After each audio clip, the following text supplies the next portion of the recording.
À la base, docteur, je voulais juste faire une vidéo rigolote. Une vidéo qui compare des choses incomparables.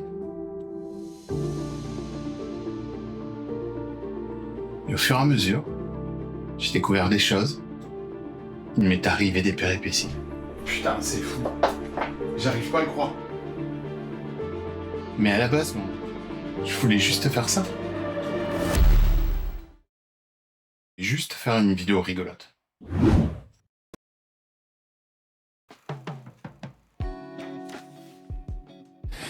J'ai toujours eu une imagination débordante. C'est peut-être pour ça que j'ai eu une idée bien particulière. Comparer des thèmes de faits de société avec des objets. Je sais, c'est étrange. Non, stop. Aujourd'hui, je vais vous raconter ce jour où j'ai eu une idée de génie. Enfin, c'est ce que je croyais. Une vidéo YouTube, une grande idée, une vidéo choc, une comparaison entre un caillou et la société de consommation. Un truc jamais fait. Donc je fais une intro, je la prépare, je la bétonne, je donne des explications. Les marques organisent de nombreux événements pour faire connaître leurs produits. Elles utilisent aussi leur logo afin de communiquer deux valeurs essentielles. Une valeur d'usage, qui est l'utilité pratique du produit ou du service, et une valeur signe, qui est la dimension symbolique que le produit communique. Je vais même jusqu'à faire des petites scènes pour illustrer mes exemples sur la société de consommation et sur les termes. Bonjour monsieur le vendeur. Est-ce que cette chaussure, elle est bien pour courir? Celui-là, c'est un gros caillou. Je vais pouvoir l'utiliser pour caler la porte du garage. Je prends des exemples, je mets des définitions. Le concept de la société de consommation renvoie à la simulation d'un désir de profiter de biens de consommation et de services de façon toujours plus importante. Nous allons donc comparer nos habitudes de consommation à la recherche d'un simple caillou et ainsi éviter pour des raisons économiques de céder à la tentation de l'achat d'un nouveau casque VR. Et me voilà parti dans ma quête de cailloux. Je vais même dans le supermarché pour poser la caméra sur le caddie pour illustrer avec quelques plans. La société de consommation provoque chez certains une excitation avant l'achat qu'on pourrait comparer à l'impatience d'un enfant avant d'ouvrir ses cadeaux de Noël. Je prends même des extraits de l'INA, en fait, de Georges Perec, des interviews pour illustrer la société de consommation. J'ai imaginé la recherche du caillou un petit peu comme une quête, avec une espèce de jeu de plans et avec des vannes au milieu, en fait, parce qu'il faut de la vanne.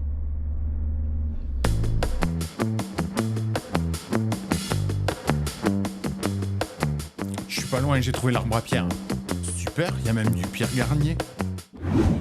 Pour info, Pierre Garnier est le seul gagnant de la Star Academy à porter le prénom d'un minérail. Autre info, Pierre Garnier est un grand collectionneur de cailloux puisqu'il en possède 3,2 tonnes qu'il stocke dans son studio parisien. Mais ceci est une autre histoire. Revenons à la quête de notre caillou. Quand dans la société de consommation, on achète un objet, c'est que soit on en a besoin, soit on lui destine une utilité future. On se fascine pour des objets technologiques, un engouement secret, et puis il s'épuise, petit à petit.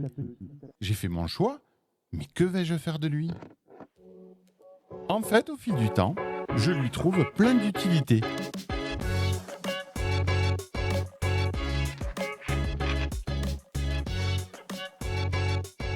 Et puis, il faut dire que je commence à m'y attacher.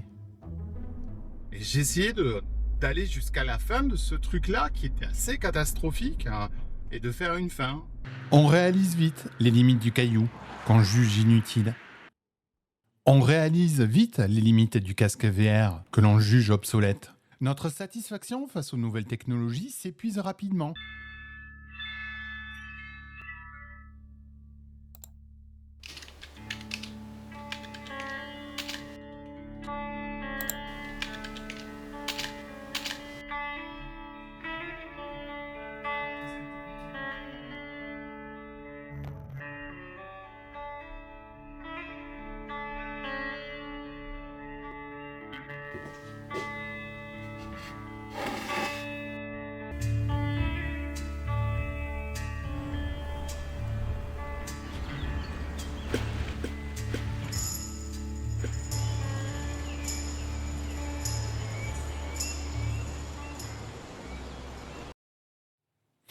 Alors normalement, c'est ainsi que cette vidéo aurait dû se terminer, mais malheureusement, il est arrivé un incident. Putain, c'est fou. J'arrive pas à le croire. J'arrive pas à le croire. Incroyable. Alors, incroyable les amis, on est sur le dernier jour de montage. Je finis les petits templates, le sound design, quelques petits trucs pour associer ça et je tombe sur... je vais vous montrer, je tombe sur ça. Alors concrètement, c'est assez simple. Le maître achète un galet, il lui donne un nom, une date de naissance, lui dessine un visage, voire même l'habille pour en faire un véritable objet d'affection. Il y a un marché autour de ça? Ah oui, complètement. On peut... À savoir que selon ces infos, ce que j'avais imaginé dans ma tête existe déjà. Donc j'ai bien pris deux trucs opposés. La société de consommation et ramasser un caillou. Pour moi, il n'y avait pas plus opposé. Donc là, je vois qu'il y a des gens qui sont amis avec des cailloux. Ok. Et on vend tous les trucs dessus. On leur vend les yeux, on leur vend le nid, on leur vend la boîte. On est pile poil de cailloux société de consommation. En fait, ça existe. J'essaie de comparer l'incomparable, mais c'est tout à fait comparable parce que en fait, ça existe. Alors, le mec qui a créé ça s'appelle Gary Doll. L'idée de commercialiser vient de Gary Doll, un citoyen de Los Gatos, mais c'est une blague. En Californie, le premier pet rock est une roche ordinaire de couleur grise en forme de galet que Gary achète dans un magasin de construction et qu'il vend comme un animal vivant. Ok, là, il faut souffler un peu. Je viens d'apprendre que mon idée existait déjà, mais je viens surtout d'apprendre qu'il y a un mec qui a 30 ans, il a eu la même idée que moi. Il y a forcément un lien entre tous les deux. Mais qui est ce Gary Doll ?